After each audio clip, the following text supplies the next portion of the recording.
Dios nos prepara para este movimiento. Dios tiene todo el escenario disponible.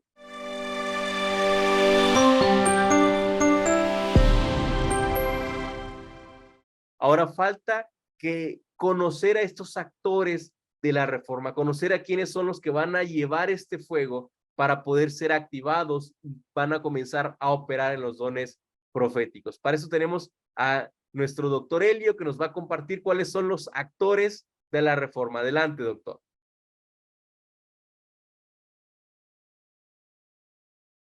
Muy bien, ¿cuáles son los actores de esta reforma? Cuando hablamos de la reforma, ya el pastor Gus nos abrió el panorama de aquellos que hacen los cambios y nos vuelven al estado original. Reforma, volver a darle forma a las cosas. Y yo creo que en este tiempo Dios está despertando en cada uno de nosotros ese espíritu para volver a la iglesia a su forma original, que podamos nosotros tener presente el punto de donde nosotros fuimos extraídos o sacados. Bueno, en esta parte de lo que estamos hablando sobre los actores de esta reforma, hablamos de reformadores anónimos. Bueno, sabemos que la carga de la Gran Comisión cae sobre unas cuantas personas. Frecuentemente vemos solamente al pastor y a unos cuantos líderes haciendo la obra de evangelismo, haciendo la obra que Dios nos ha encomendado. Y la iglesia se ha sentado en un letargo para no entrar en este funcionamiento. Y aparecen algunos cuantos evangelizando, fluyendo en los dones, y el resto de la iglesia permanece estacionada. Yo creo que este es un tiempo donde estamos escuchando la voz de Dios que dice: levántate y resplandece, porque ha nacido sobre ti la luz. Y yo creo que este es el tiempo de la generación que está entrando en un despertar. Estamos viendo brotes de avivamiento, y esto es lo que provoca la reforma. La reforma está despertando al pueblo de Dios. Ahora todos están enfocados a la tarea de la Gran Comisión. Absolutamente todos tienen una tarea que desarrollar. ¿Por qué?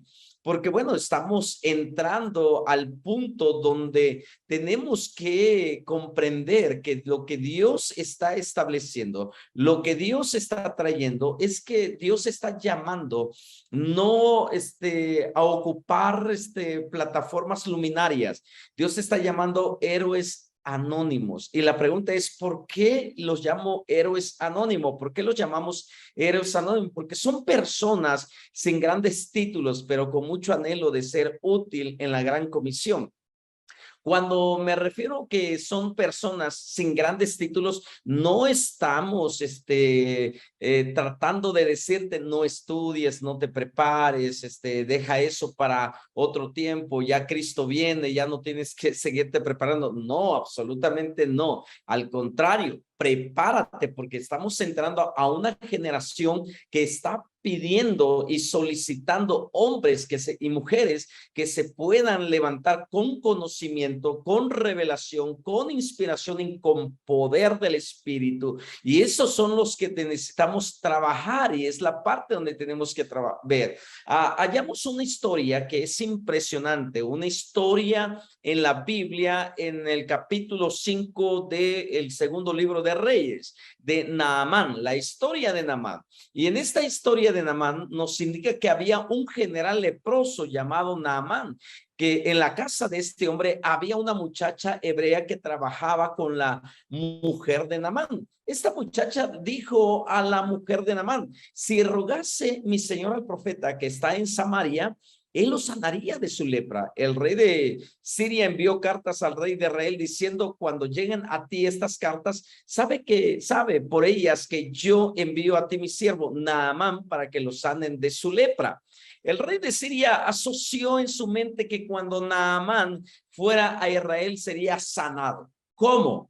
La pregunta, ¿cómo? Lo normal sería que el hombre de autoridad de Israel supiera cómo hacerlo. El rey de Israel reaccionó como un hombre sin conocimiento espiritual. ¿Soy yo Dios que maté y dé vida para que envíe a mí a que sane un hombre de su lepra? Cuando el hombre natural no tiene revelación, cuando el hombre natural no discierne el pensamiento de Dios, da respuestas como como esta. ¿Y qué es lo que dice? ¿Acaso soy yo Dios? Bueno, en este tiempo nosotros tenemos que captar y entender que somos hijos de Dios. Y Jesús lo dice en el Evangelio de Juan capítulo 10, dice, ¿acaso no habéis leído en las escrituras que dice, vosotros sois dioses? O sea que Jesús nos lleva a una reforma, a ubicarnos a nuestra posición original. Antes de la caída, el hombre tenía las cualidades divinas. El hombre poseía esas cualidades que por causa del pecado se deterioró por completo. Ahora el Espíritu Santo nos está llevando una vez más a esa posición. Y esta fue la reacción del profeta Eliseo. Cuando Eliseo, el varón de Dios, oyó que el rey de Israel había rasgado sus vestidos, envió a decir al rey, ¿por qué has rasgado tus vestidos? Venga ahora a mí y sabrá quién soy, que hay profeta en Israel. Oye, Eliseo era la persona adecuada para hablar de parte de Dios. Eliseo era la posibilidad de Naamán. Ahora, conviértete en una posibilidad para los demás. Conviértete en una persona conforme al corazón de Dios. Las naciones, la política, los programas políticos no tienen la solución para sanar la lepra de la sociedad. Pero sin embargo, Dios está levantando profetas que digan, hey, tranquilos, sociedad, tranquilo, porque hoy sabrán que hay profeta en la tierra que está siendo levantada por Dios y por el poder del Espíritu Santo. Y bueno, Naamán fue sanado por el profeta, y eso es lo que Dios está haciendo con nosotros, levantando.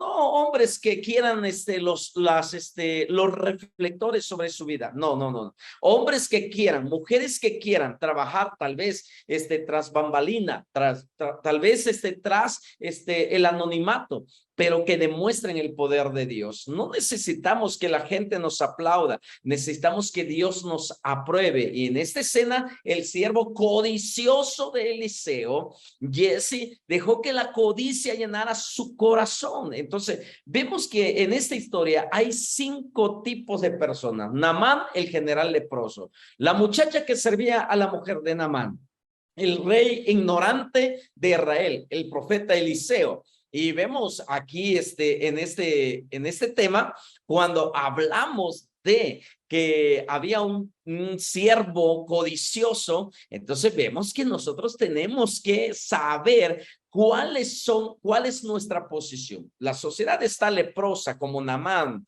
La muchacha sin nombre representa a los héroes anónimos de esta generación. Dios está despertando gente como tú, como yo, para que podamos darle respuesta, una respuesta sabia, inteligente a la sociedad. Y el rey ignorante, bueno, gente que no conoce al Dios nuestro, gente que no conoce al Dios de Israel, pero que nosotros tenemos la revelación completa del Dios que predicamos. El profeta Eliseo representa a los cristianos activados en los dones. ¿Cómo quieres pasar tu vida cristiana? ¿Cómo quieres tú actuar en este tiempo? ¿Cómo lo quieres hacer? ¿Como la muchacha sin nombre? ¿Como el profeta Eliseo? ¿Cómo quieres ser? ¿Cómo quieres ser? ¿Como una persona que no tiene la capacidad para dar respuestas sabias e inteligentes a la sociedad? ¿O queremos ser como el profeta Eliseo, que representa a los hombres y a las mujeres activadas en este tiempo? No tenemos que caer bajo la condenación, o no podemos caernos bajo la tensión de lo que Jesse vivió. Jesse fue un hombre que se aprovechó del mover de Dios. Nosotros no queremos aprovechar nada del mover de Dios. Por eso este seminario es gratuito, para que tú puedas ser activado y puedas ser enamorado y puedas decir, yo quiero más.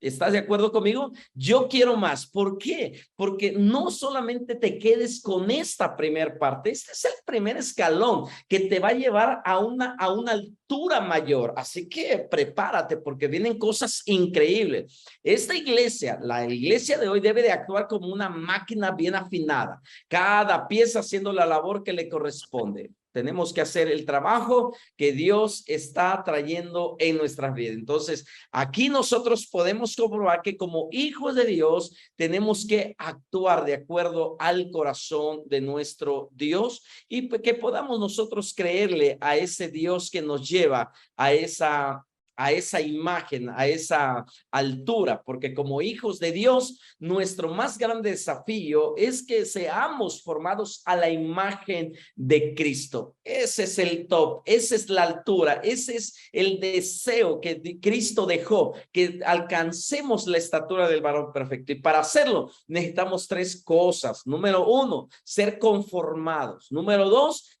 tener entender que hemos sido llamados y justificados. O sea que hemos sido posicionados en un lugar de privilegio. Y número tres, debemos ser glorificados. O sea que convirtámonos en portadores de su gloria. ¿Cuántos están aquí? Quiero que tú y yo llevemos esto en nuestro corazón, que entendamos que Dios nos quiere llevar a ese nivel de ser portadores de su gloria. Amén.